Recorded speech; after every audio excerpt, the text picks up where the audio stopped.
Good afternoon. You're watching AB Live, a brand new news-based chat show in which we will be discussing one topic every week with two experts from the field. On today's episode, we will be discussing the real estate market here in the UAE, and with us in the sets, we have Samer Abdin, who is the General Manager of Dubizzle Properties, and the CEO of Fan Properties, Firas Msaddi. Thank you so much for joining us. Pleasure. And a very happy new year to you. Thank you. I really hope your year goes well, but I'm really interested to know what the year looks like for the real estate market. Samer, let's start with you. So it's no secret that the market has faced some challenges over the past sort of couple of years.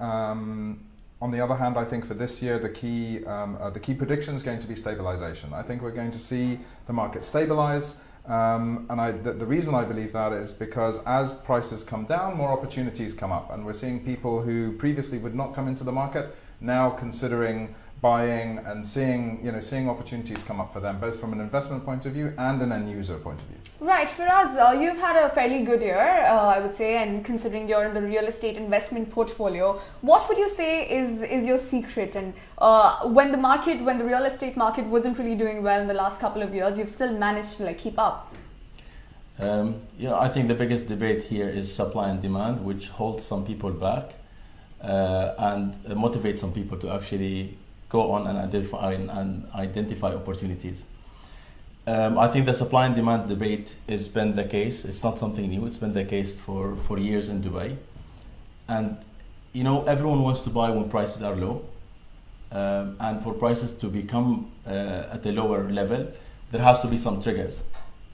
In today's market, the trigger is the supply and demand. Mm-hmm. And people should not let it hold them back from identifying opportunities. And for us, honestly, in the past, I would say 2 years, for example, this year, 2018, we did over 1.4 billion worth of transactions. Okay. In Dubai. At my personal capacity, I think I did around 262 transactions registered in Dubai Land Department. You fairly contributed then. Yeah, and as a company, around 500 transactions. Okay, brilliant. And it's only because we did not allow whatever triggered the slowdown, whatever triggered the price softening in Dubai, to actually blind us out from identifying opportunities. Like Samer just said, when prices become more affordable, when the market becomes more challenging, you have prime units coming to the market that you don't see when the market's booming. I mean, 2014, 13, if you go now on YouTube, you can actually get videos on people queuing to acquire properties. Yeah. And of course, in that case, you would not get anything prime. Right. And I think today there are certain opportunities that is historical in Dubai today. But on those lines as well, you're obviously saying that the prices have gone down, but we've also seen a lot of cost cutting happening, a lot of people leaving the country, a lot of repatriation happening as well in the country. So didn't that affect the real estate market? Because, well, it is directly related to the number of people present in the country, isn't it? Look, of course, there is a challenge of supply and demand, which means the number of properties is greater than the number of people. It means the supply is greater than the demand. So that's something no one can deny. But that's why there's an opportunity. If it was the other way around, if the supply was lesser than the demand, you would see prices off the roof. Right. I mean, prices will not come down unless there is a trigger for it. Mm-hmm. The trigger could be, a political situation or supply and demand or could be a number of scenarios. Right. In today's market, I think mainly it's the supply and demand. This sort of brings me to the next question, and Samer, I'd like to bring you in here. One word that is really thrown around in the UAE is oversupply when it comes to retail spaces, when it comes to malls, and even now property. So Firas was telling me earlier about 45,000 units being handed over. It was announced earlier, but now it's below that. But in terms of the oversupply that we've seen, do you think that is also the reason why the prices have gone down? Well, I think like Firas said, there are triggers for us. Price softening doesn't happen on its own. Mm-hmm. And clearly, we're in one of those, and economies are cyclical. Yeah. Right? They have booms and they have slowdowns and things, and part of this, I think, is just a natural economic cycle that is happening as Dubai matures, mm-hmm. as an economy, as a society as well. And one of the shifts that's happening in the real estate market, which is quite interesting, is that if you go back even as recently as 5 years ago, mm-hmm. or maybe even more, it was primarily an investor-driven market from a sales point of view. Yeah. Right. Now we're seeing more and more the shift into end users. Mm-hmm. Right. So people buying to live, families, settling in, like myself. I bought, not too long ago, who are planning to make Dubai, a long-term home. And I think, the opportunities that are now in the market allow for that. Actually, and I think that's just a interesting. sign of maturity. It's very interesting that you mentioned that, but just on those lines, I'm sorry for interrupting you there, but then according to a recent report I studied, very similar to what you said, right now 6 in 10 people, residents of the UAE, want to invest in a property. But Firas, how many of those people would want to invest in the UAE? What? Sorry, I didn't get. In terms of investment opportunities that the UAE has to offer to the people, according to, again, a study, I don't value the credibility of it, but roughly 6 in 10 people, UAE residents, want to invest. They have the whole investment mentality. But how many of those people would want to invest in this country?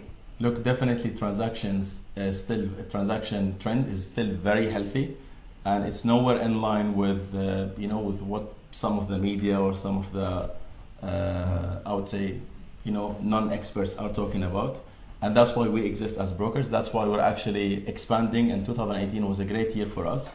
On what Samer was saying, I totally agree with you. It's been always investment driven. I think the main difference between the supply and demand today and the supply and demand issue earlier, say 6-7 years back, the fact that earlier it was mainly off-plan projects, but today the supply is ready projects. Right. And here where the real challenge is, because previously to observe the supply, you just needed foreign investment, people to sign on contracts and to transfer funds.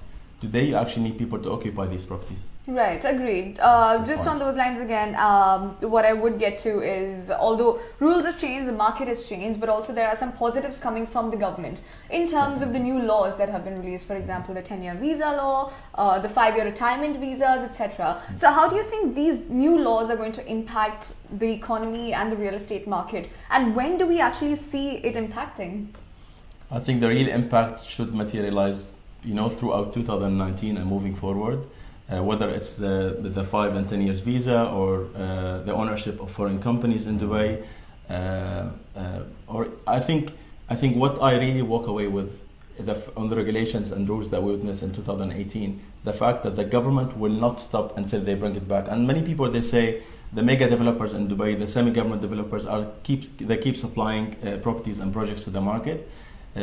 But that makes them, have a skin in the game, and whoever stands behind these mega developers is the authority that actually brings rules and regulations, and I don't see them stopping until they bring back the market to its strength.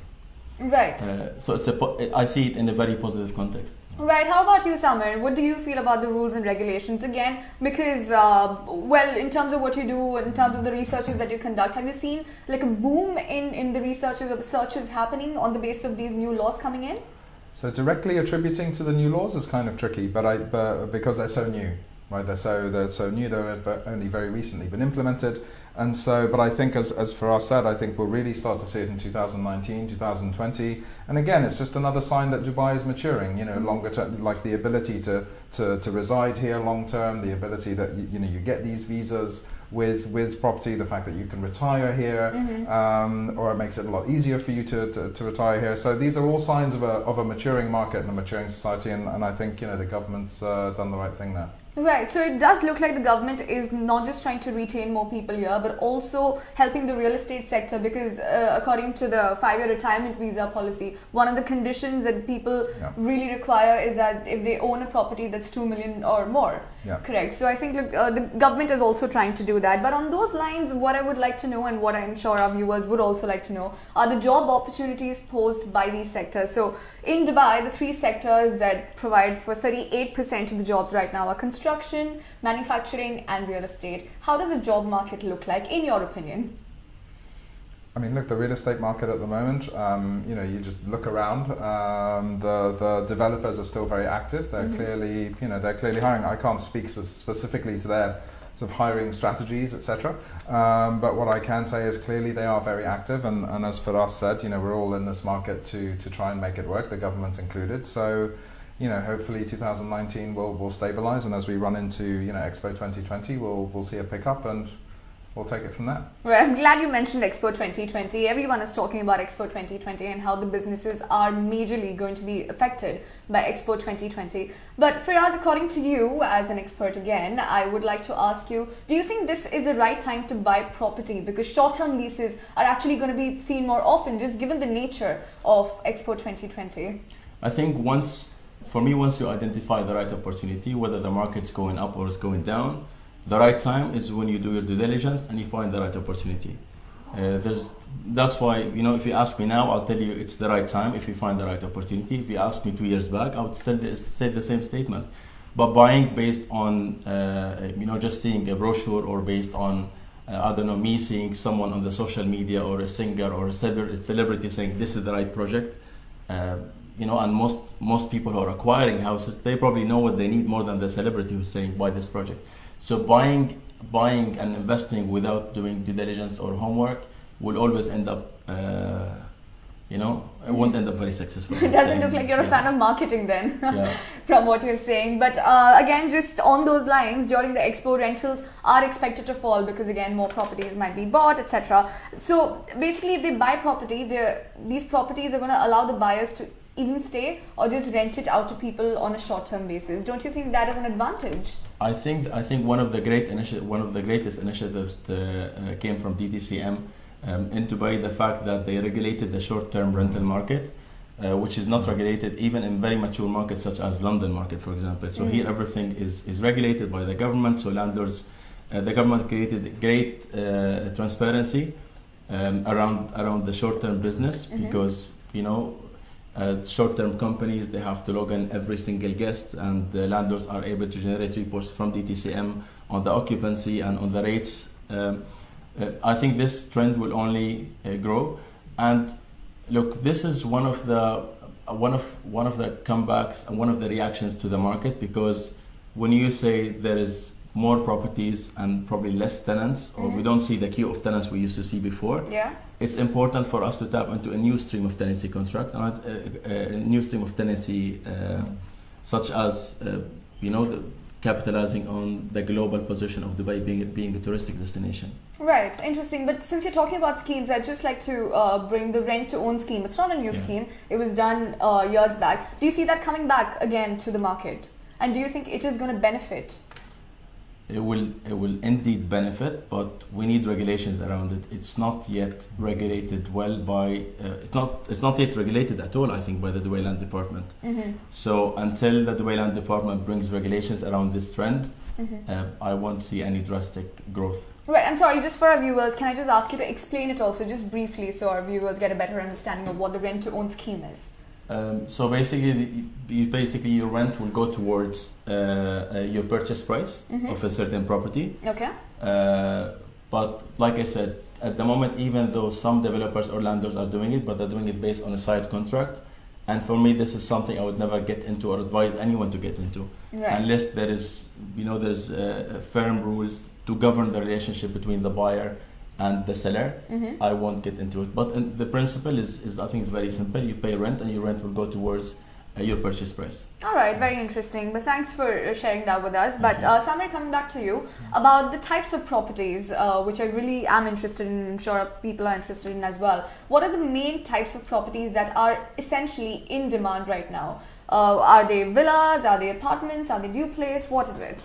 So, I mean, there's demand across all. Obviously, the things that are most in demand is driven by the kind of demographic that is in Dubai, and typically, you know, it's a young-ish place with relatively small family sizes, etc. So, you know, and you see that in terms of the demand. So you've got, you know, the one-beds, apartments are generally the things that drive sort of traffic and searches. Having said that, like I said before, the way that the market is going presents opportunities. Right. The way that Dubai is maturing means that more people are settling, which means, again, those young families are starting to grow, they're starting to look for villas, they're starting to, and places like, you know, Dubai Land, Arabian ranches, etc. And you know, JVC, we've seen, you know, really big pickup there over the past year. There's been a lot of construction and work happening there, some interesting offers. Right. And you know, you've got some really great projects by the sea. The Mera projects are doing really well. But are these places actually getting more affordable? The villas and the community living that people are actually looking for right now? Well, they are. And the thing is that what people are looking for is that community feel. Right? If you're an end user, yield is not your most important thing necessarily. You want some, obviously you want it to pay off, but you're also looking for community, you're also looking for facilities, you're also looking at how easy it is to get in and out in terms of going to work every day, schools, all of these things, you know, go into it. And as more and more end users are buying properties, more and more these considerations are taken into account, and I think developers are starting to realize that too. Right, interesting. So we saw what the people are actually looking at, but now I would like to know what the target customers are for the major developer community essentially. Who are they essentially targeting? The demographics, the nationalities? Firas, if you'd like to take that. I think towards end 2018, two strong trends came to play, and I think it will continue throughout 2019. One is the initiatives by the Dubai Land Department to reach out to new markets, to new international markets. So I think there are about probably 20 roadshows in different countries, all the way to the US. And of course, China was a main target too. The other thing is the long-term payment plan. And today, if you ask me where is the opportunity in 2019, and why it's time limited and it won't last forever, I think one of the really good opportunities investing in ready properties or semi-ready properties that offer long-term payment plans. Okay. Because this gives you great, I mean, people look at it as a payment plan, but if you want to look at it from a number standpoint, today if you buy a property, for example, in Blue Waters Island, and you spend 4 million dirhams on a large 3-bedroom apartment, you put down 20% and you take the key today. And normally you should get around 4 to 5% rent on the total purchase price. So the 4 or 5% forms 20% rental income, 20 to 25% rental income on your first year. Right, yeah. And what you see is what you get, and you're buying also in a destination where the master developer has carried interest in it. It's a strategic project for the government. So all I'm trying to say, I'm not trying to promote any project actually, but all I'm trying to say is that this opportunity won't last forever, because mega developers are sitting on ready properties today. It's not like what we had before, where the entire project is sold immediately off plan. Okay. And that's why it's time sensitive. It won't last forever. Developers are motivated today to give you long-term payment plans, because also it's very costly for them to upkeep these properties, until it sells slowly. Right. The other thing, when you look at the destination where you have the retail component in it, also it's in the best interest of the master developer to make sure that they get these properties occupied. So the retail component also gets busy. Okay. And on the retail, honestly, I think people, if you look at this at the retail, I mean, you have malls that are completely deserted in the US. Exactly. So the e-commerce, so it's not only Dubai, it's not only the what's happening in Dubai locally. There are global trends that every single country is subject to, and Dubai is just part of this world. I mean, the fact that Brexit is still taking place in London. I mean, the uncertainty there is far more than the uncertainty here in Dubai. Exactly. I'm just going to get to the global implications in a bit. But before that, I've sort of got a mixed feeling from you about off-plan properties, from both of you guys. I'm not really sure. So will you all tell me, is it a yay or nay for each of you all? A yay or a nay? Look, I think there are some really exciting opportunities there. Like Firas said, there's motivation to sell. There's some really interesting deals out there, especially those, I'm going to repeat what you said, essentially those longer payment plans. Look, it's worth looking into. Everyone's opportunity is obviously different. They define it differently, so you have to do your due diligence and you go into it. But I think for us is spot on in that respect. There are some really interesting deals. They won't last forever. Good deals do not last forever. Yeah. And at some point, this market's going to pick up. The supply-demand equation is going to change, and the situation we're in now will not last forever. So and what once it's gone, it's gone. And as one of the major brokers told me the other day, you have to be careful not to do 2009 again, right? And kick yourself 3-4 years later thinking, Yeah, it looked bad at the time, but actually, had I bought, had I had the foresight to buy then we would have done really well out of it, and it would have been a sound investment. So right, but do you think people have actually lost confidence though after the second slowdown that we saw? Are people not confident enough to buy it because of the situations, and also have the government actively started releasing funds not for the mega projects but for the smaller projects? But so I think the proof point there is in the number of transactions. So fair enough, the prices have come down. But I think as Firas said, in terms of the actual number of transactions, those numbers are quite healthy. So what's clearly happening is that as prices come down, people are seeing things becoming more attractive and they're coming in. And so, I think people are spotting investment opportunities is my point. Right, and what do you feel about this? Do you think the confidence has been reinstilled, or is it still going to take more time? Well, I think for me personally, at my personal capacity, seeing is believing, and what we're seeing that the government never stopped putting the efforts. It's not going to happen overnight, but they never stopped putting the efforts, towards bouncing the market back to its best shape. And I think it's a great opportunity. If the market was just flat, there isn't much opportunities. Even for us as active player in this market, it's a lot more challenging for us to find opportunities in good market. But I think all my clientele, my anchor investors, are basically people who have invested with us during 2010 and 11. They doubled, tripled, what they've put in. So definitely today's market is an opportunity. But you have to do your due diligence. You have to understand what you're getting into. You have to get, of course, the right advice. And I mean, even in the past 7 months, the market was going down. We still actually acquired in one of Dubai's projects, and we've made great return on equity. Okay, interesting. So we've actually pretty much touched like different segments and different sectors involved except one, which is the lenders, which is the banks. Yeah. So are we also going to see more coming from that aspect? Because changes in the US monetary policy has actually shown that there has been an increase by 25 points in interest rates, and since obviously the dirham is directly affected the US dollar, do we also see that here in the UAE? Look, I'm not an economist, but all I can say for sure, we are feeling some sort of an impact, even if it's at the level of just having a discussion about this with clients. But I think the picture today is much bigger than this. If you look at the international market, most of the international markets have peaked out. So if you look at, I think there's a recent report by UBS. Quoting Toronto, Hong Kong, and other mature markets as a bubble. So it reached its peak. Or you have markets full of uncertainty, like what's happening in London today. So all of this, position Dubai and give Dubai, I think, a very competitive edge over other markets. Yeah. And the fact that Dubai is linked to the dollar, I think it's still. We're seeing great interest, for example, from Chinese investors now, because they're getting out of Canada. They see London as a market full of uncertainty, and they're coming to Dubai because Dubai is linked to the dollar.